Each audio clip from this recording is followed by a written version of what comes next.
STV news पर आप देख रहे हैं वारदात। मैं हूं अंसारुल हक।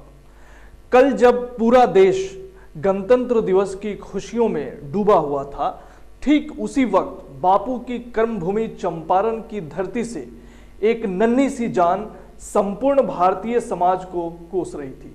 वह कह रही थी, लानत है तेरी आजादी पर।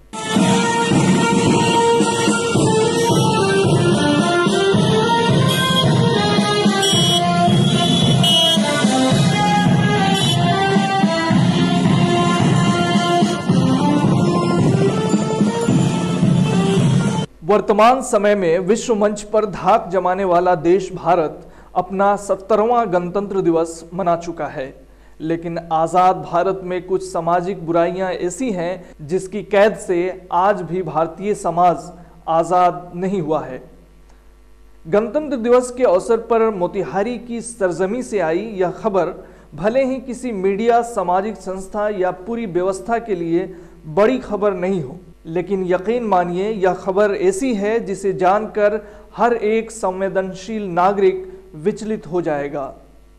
गणतंत्र दिवस के अवसर पर सीएम मेमोरियल स्कूल की यह छात्राएं अपने बुलंद हौसलों के साथ जिस वक्त चंपारण की धरती और मोतिहारी की सड़कों पर कदम ताल कर रही थी, ठीक उसी वक्त इन भारतीय बेटियों की कदम से चंद मीटर की दूरी पर कचरे के ढेर पर अपनी जिंदगी की आखिरी सांसें गिन रही एक बेटी अपनी किस्मत, अपने माँ बाप और इस ढकोसलेबाज समाज पर तरस खा रही थी। कुत्ते उस नन्ही सी जान को काट रहे थे, वह तड़प रही थी, लेकिन सड़क किनारे खड़ी संवेदनहीन समाज की भीड़ तमाशा देख रही थी। मानवता को कलंकित कर देने वाली इस दर्दनाक सीन को नई पीढ़ी के लोग कैमरे में कैद कर रहे थे। इस हृदय विदारक घटना ने यह साबित कर दिया कि भारतीय समाज के कुछ कुंठित परिवारों में बेटियों का जन्म आज भी अभिशाप ही है।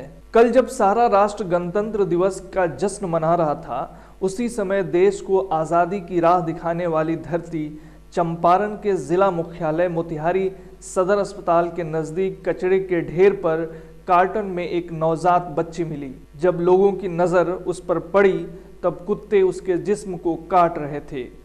देखते देखते सैकड़ों की भीड़ इकट्ठा हो गई। सब तमाशबीन बने रहे तो उनमें से कुछ वीडियो बनाने में भी लगे रहे। किसी ने उसकी तरफ जाने की हिमाकत नहीं की, लेकिन इसी बीच एक संवेदनशील लड़का वहां पहुंचता है, जिसने भीड़ को उनके कर्तव्य के प्रति उदासीनता को ललकारते हुए बच्ची को उठाकर चिकित्सक के पास ले गया, लेकिन तब तक बहुत देर हो चुकी थी। कुत्ते के नोचने के कारण अत्यधिक रक्तस्राव से वह दम तोड़ चुकी थी। मतलब वो जो स्थिति थी मैं नहीं बता सकता हूँ, किस तरह मैं एक्सप्लेन नहीं कर पाऊँगा। मेरे आंखों में आंसू आ गए थे और मैं उठाया तो पहली बार मेरा ब्लड प्रेशर हाई था और मेरे हाथ कांप रहे थे। और उस बच्ची जो इधर से उधर पैर हाथ चला रही थी और एक हाथ उसका कुत्ता नोच के खा गया था, खून निकल रहा था। मतलब वो जो स्थिति थी, हमको मानवता पर से, इंसानियत पर से उस दिन विश्वास उठ गया कि क्या ऐसा भी हो सकता है कि कोई तड़प रहा है, कोई मर रहा है और लोग वीडियो बनाएंगे। इंसानियत मर गई है, ऐसा नहीं होना चाहिए। वहाँ पे जब हम रुके, वहाँ पे कम से कम 250-300 की संख्या में लोग थे वहाँ पे जो वीडियो बना रहे थे और चारों तरफ से इकट्ठा होकर के।